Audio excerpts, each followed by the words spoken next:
Je m'appelle Philippe Simet, je suis philosophe et je m'intéresse à la façon dont l'architecture raconte nos modes de vie. Je vous emmène explorer les habitats les plus singuliers de la planète afin d'en découvrir le sens et d'en partager les richesses. Bonjour, est-ce que je peux monter ?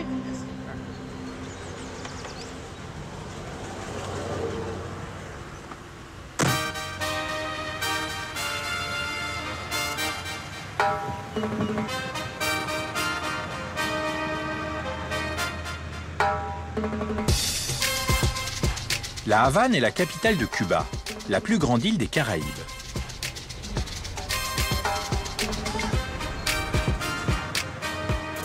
Mélange de paradis tropical et de nostalgie révolutionnaire, la ville a connu depuis le début des années 90 une transformation majeure.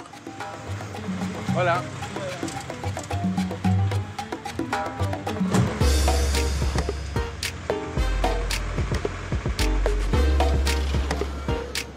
Après la chute de l'Union soviétique en 1991, Cuba est privé de son principal partenaire économique.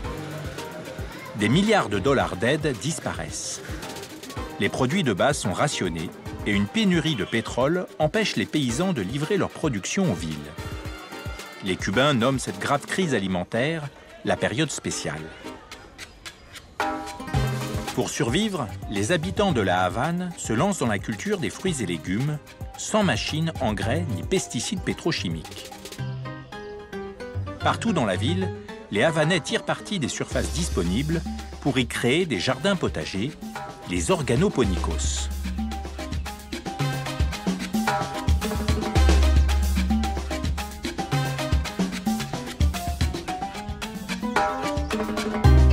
Aujourd'hui, la ville a fait de nécessité vertu. Avec ses 400 000 exploitations agricoles et 2 millions de tonnes de fruits et légumes produits par an, la Havane s'est imposée comme un modèle d'agriculture urbaine biologique.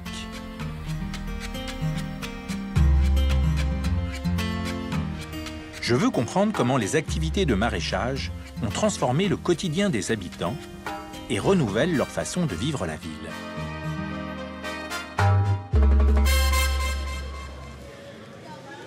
Je suis dans le quartier de Guanabacoa pour rencontrer Dario et Lizzie. Ce couple se consacre depuis plusieurs années à l'agriculture urbaine et a transformé son habitation en véritable potager. Leur quartier est marqué par le passage du temps, avec ses bâtisses aux murs colorés et décrépits, qui ont un charme tout particulier. Difficile pour moi d'imaginer que derrière ces façades vétustes se cachent des organoponicos.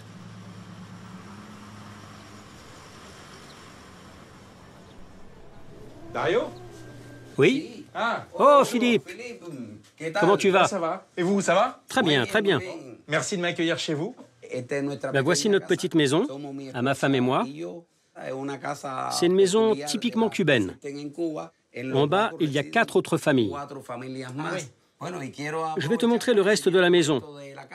Et on va monter voir l'organoponico sur la terrasse. Ok. Bon, moi, je vous suis. Chez Dario et Lizzie, l'espace pour se loger est exigu. Et pourtant, le couple a décidé d'aménager une partie de son habitation pour des activités d'élevage et de maraîchage. À l'intérieur, on trouve un élevage de lapins, des ruches, et sur la terrasse, des plantes, des légumes et des fruits. Ils ont baptisé leur maison Granrita Feliz, la petite ferme heureuse. Il faut bien se tenir. Ah, mais je vais faire attention. Hein. Vas-y doucement. Allez, on y va. Ah, voilà, très bien. Merci. Bonjour. Philippe. Bonjour, Bonjour. Lizzie. Enchanté. Ah ouais, hein, vous faites vraiment pousser des plantes partout. Hein. On a planté de la laitue, des blettes, des tomates, des piments. Ça, c'est du PVC. Tout à fait, c'est du PVC, ça. C'est super. Oui, regarde. On le découpe, On on fait des petits trous. Et ça donne ça. Ah oui, c'est de l'hydroponie. C'est hyper intéressant parce que ça permet de faire de la culture hors sol. On peut le faire partout, du coup. C'est un dispositif très astucieux. Et regarde ça, de la menthe. Ah oui, pour les mojitos. Et en quoi la période spéciale a permis le développement d'une agriculture urbaine biologique? Au début de la période spéciale, le pays a connu une crise économique, surtout dans le domaine de l'agriculture, parce qu'il n'y avait plus de pétrole pour faire marcher les machines, les tracteurs et les systèmes d'arrosage. L'agriculture a beaucoup souffert, c'était une vraie hécatombe. C'est comme ça que l'agriculture urbaine est née. Ça a été le début des organoponikos, et aujourd'hui, ça s'est généralisé dans tout le pays. Les gens peuvent planter dans leurs cours ou sur leurs parcelles pour les exploiter et en tirer profit. Nous habitons au cœur de la ville. Et nous pensons qu'il faut profiter de tous les espaces. Comme nous n'avions pas de terrain, nous avons décidé de développer notre organoponico sur notre toit. Pour moi, c'est comme si ces balcons cultivés, ces terrasses, c'était une pièce en plus, où finalement on peut se relaxer, où on peut se retrouver soi-même. Dans notre appartement, il n'y a ni cour, ni jardin. Mais nous avons cette terrasse qui fait office de jardin. Nous avons fêté le réveillon avec nos propres tomates. Et je peux vous dire qu'il y en a eu pour toute la famille. En plus, c'est très pratique pour moi, parce que je n'ai pas besoin d'aller en acheter. Je les cueille ici pour les utiliser à la maison. C'est très pratique. Directement du toit à la cuisine. Ça, c'est des fraises? Oui, regarde. Les fraises à Cuba sont comme les mangues en France, très rares. Elles sont très chères. C'est donc plus pratique de les cultiver. Une fraise pousse, on la mange. On fait des milkshakes, du jus, de la confiture. Faire pousser toutes ces plantes-là, c'est beaucoup de travail. En fait, c'est une activité quotidienne. Qu'est-ce que ça vous apporte? J'adore ça. Chaque jour, je regarde pousser les plantes. Il y a les fleurs, les odeurs et les abeilles qui viennent. Lorsque je vois une nouvelle fleur, je surveille son fruit. Je le regarde grossir. Et je me dis, oh non, non, ce sera le mien, le mien. Ce gros fruit que j'ai vu tout petit est à moi. Ça n'a pas de prix. Et en vous écoutant, je comprends que ces activités de jardinage domestique et puis d'agriculture urbaine, c'est pas seulement une question d'alimentation, c'est aussi une façon de pacifier notre rapport à l'espace urbain qui est quand même assez agressif. Bien sûr, c'est un moyen merveilleux d'être en contact avec la nature dans la ville. Ça détend, ça aide et ça apaise. De la paix dans une vie assez agitée. C'est précieux pour moi et pour ceux qui m'entourent. En plus, ceux qui viennent ici me disent « Oh, un pied de romarin! Je veux une pousse !» Ça leur donne envie de cultiver aussi. Et puis souvent, ils me disent « Je n'ai pas de terrain, je ne peux pas planter. Mais tu as un balcon ?»« Ah oui, j'ai un balcon. » Alors mets quelques pots sur ton balcon. Est-ce que tu peux me donner une pousse, une petite plante? C'est un échange intéressant, parce qu'il n'est pas question d'argent. Je te donne quelque chose qui m'appartient, mais tu dois t'en occuper. Tu es obligé. Au final, ce sont des échanges très intéressants et très gratifiants.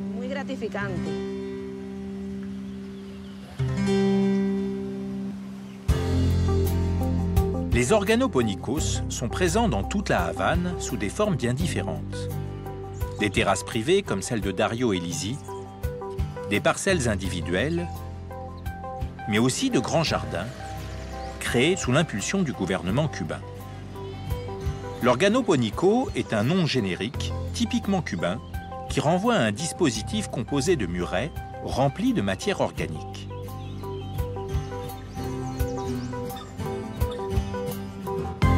Économique en eau, cette technique permet de cultiver sur des surfaces de nature et de tailles très différentes.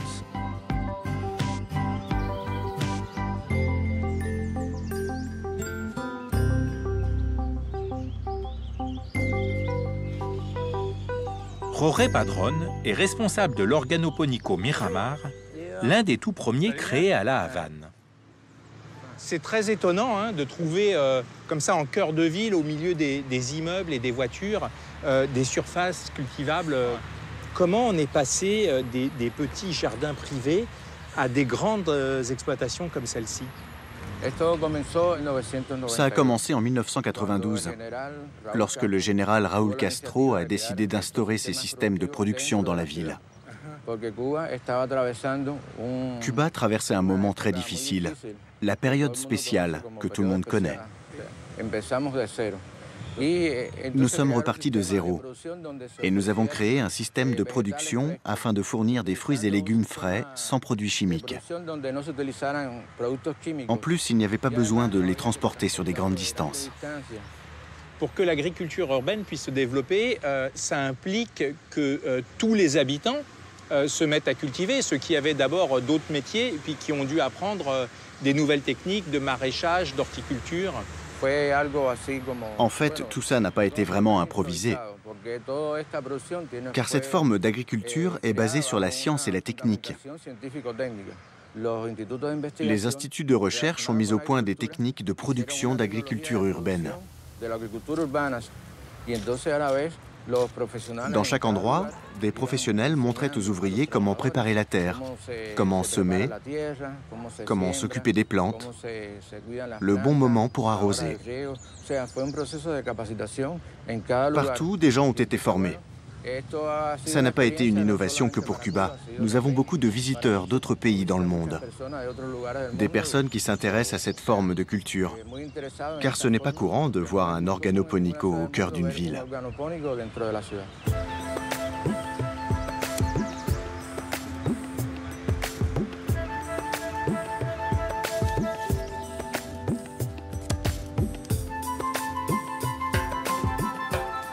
Ce que je trouve très intéressant avec ce système, c'est qu'il y a un contact direct entre les agriculteurs et les habitants. Il n'y a pas du tout d'intermédiaire. En fait, les habitants, ils ont leur propre jardin. Les habitants voient comment nous produisons. Ils ont appris l'importance de consommer des légumes frais et des vitamines présentes dans beaucoup d'aliments. Ils nous soutiennent beaucoup. Des écoles nous rendent visite, on sensibilise les enfants, on leur donne des cours. Il y a une véritable interaction entre nous et les habitants du quartier. Le développement de ces organoponicos a été un projet d'État que les habitants se sont réappropriés. À Miramar, 8 personnes travaillent à plein temps. Comme de nombreux autres organoponicos, c'est une coopérative dont les recettes proviennent de la vente des légumes. Ça part tout de suite, ça. Les habitants du quartier viennent ici s'approvisionner auprès des producteurs qu'ils connaissent et en qui ils ont confiance. 50% de la consommation des produits maraîchers provient de cette agriculture en circuit court, permettant à la Havane de tendre vers une plus grande autonomie alimentaire. Le paysage urbain semble se métamorphoser au gré des forces de germination de la nature, comme si cultiver en ville revenait à cultiver la ville. Mais comment les habitants ont-ils pu trouver et s'approprier autant de surfaces disponibles pour y créer des espaces agricoles?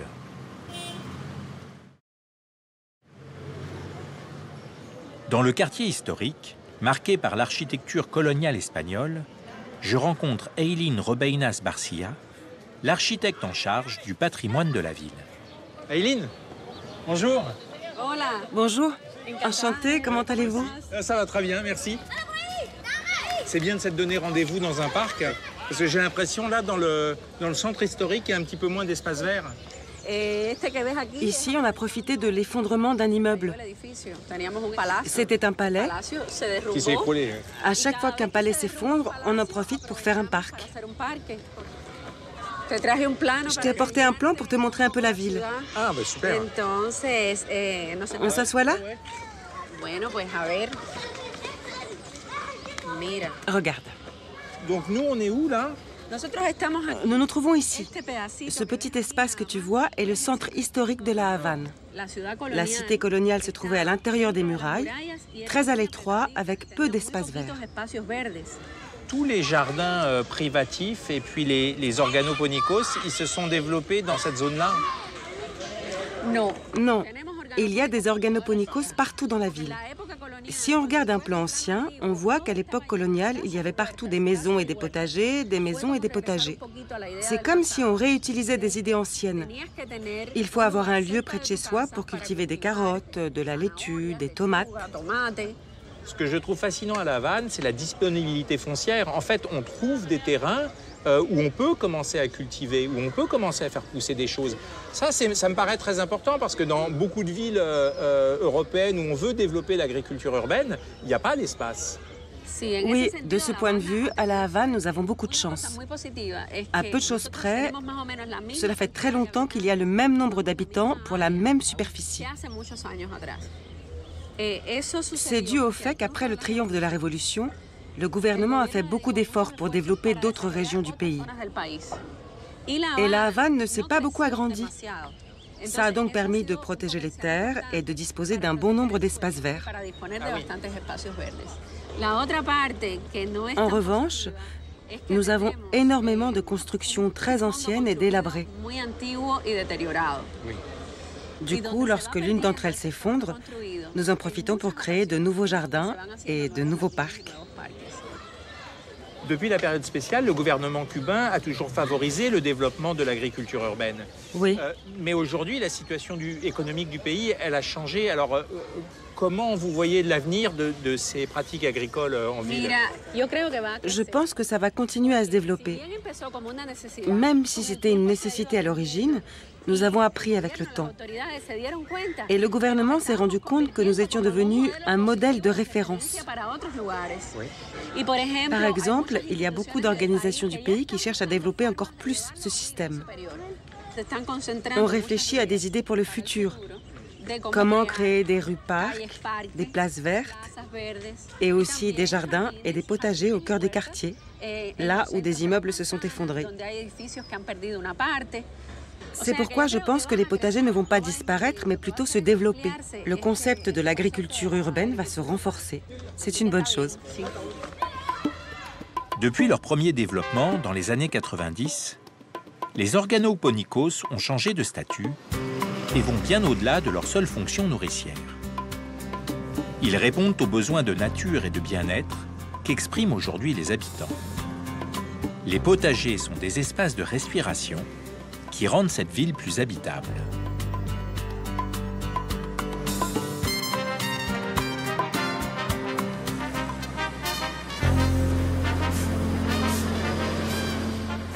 Dario et Lizzie consacrent une partie de leur temps à leur association de quartier qui aide des enfants en difficulté et à qui ils transmettent la philosophie du maraîchage urbain.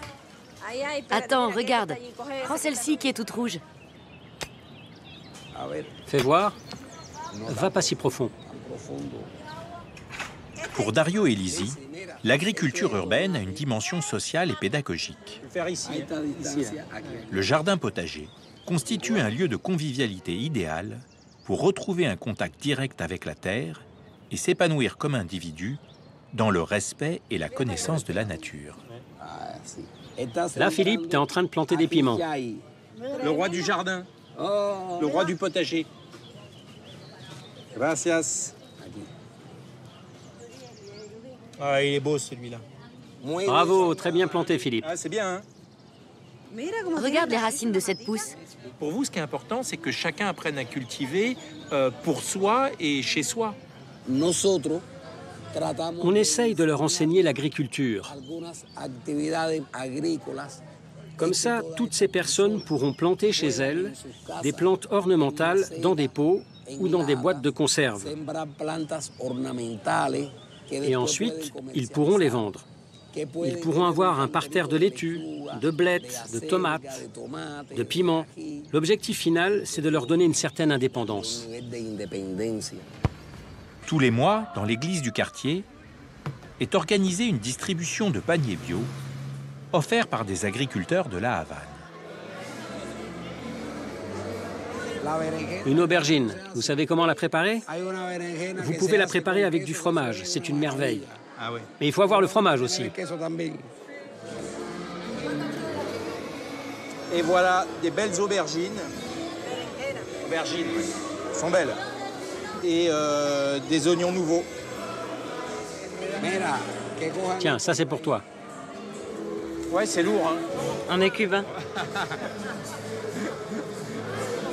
Oui, en fait, l'agriculture urbaine, c'est une approche globale parce que c'est à la fois des questions de production de légumes, mais c'est aussi des questions d'environnement et des questions de solidarité sociale.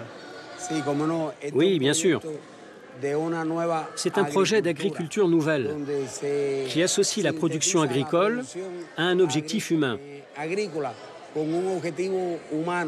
Le but, c'est qu'il y ait une solidarité entre les agriculteurs et la population. La population qui a besoin de ces ressources alimentaires. En plus, ces fruits et légumes sont totalement bio. Ils permettent d'avoir une alimentation saine et équilibrée.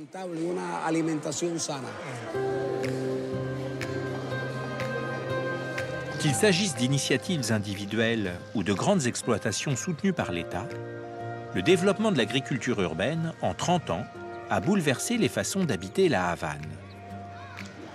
Si la terrasse ou la parcelle cultivée est désormais considérée comme une pièce à part entière, la maison elle-même a vu ses fonctions redéfinies. Dario Elisi m'invite chez Rosario, une voisine qui a transformé une partie de son logement en restaurant.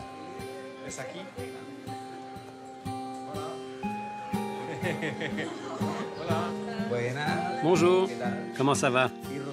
Rosario est là? Maman, Dario est là. Eh, bonjour Rosario, comment ça va? Voilà, je vous présente Philippe. Bonjour. Voici Donna Rosario, sa petite fille et les enfants. Ah oui? Là, on est vraiment chez eux, quoi, dans la maison, dans le salon, avec les photos et tout. Moi, j'adore l'idée de recevoir comme ça chez soi. C'est super. La maison n'est plus seulement le lieu où l'on vit, elle est devenue le lieu qui fait vivre.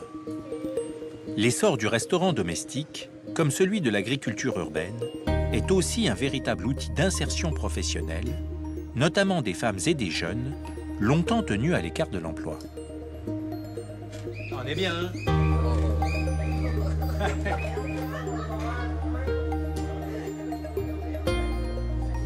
Bonjour.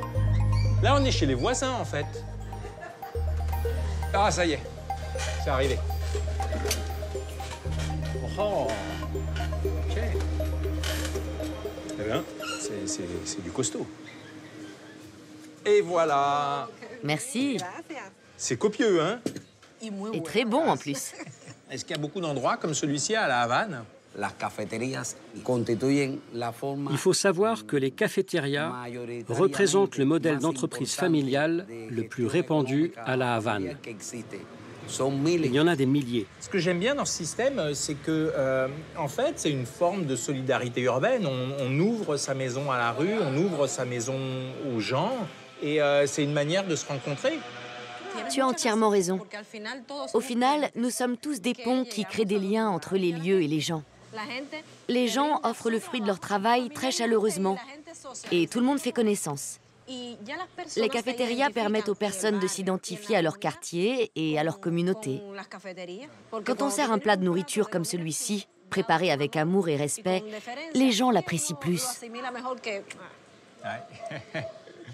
Pour moi, ce qui est vraiment très intéressant ici, c'est que autour de l'alimentation, là, la cafétéria, et puis sinon les jardins, les potagers, les organoponicos, c'est toujours une question de rencontre. C'est toujours une question de socialisation. Et donc, en fait, c'est une manière de faire communauté.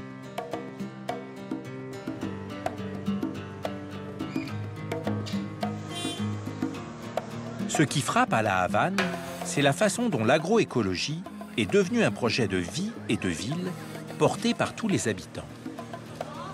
Il y a là un modèle dont d'autres métropoles pourraient s'inspirer. Non seulement parce que les Havanais nous montrent que l'agriculture biologique est possible à l'échelle urbaine, mais aussi qu'elle est indissociable des valeurs de solidarité et d'hospitalité. En partageant les espaces et les ressources, il nous rappelle que cultiver, c'est apprendre à habiter ensemble.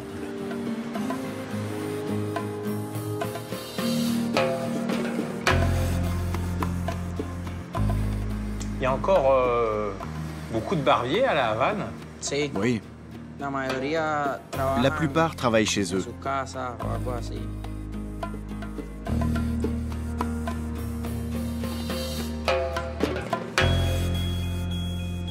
Ça va? Ça te plaît? Ouais, c'est super. Merci. De rien.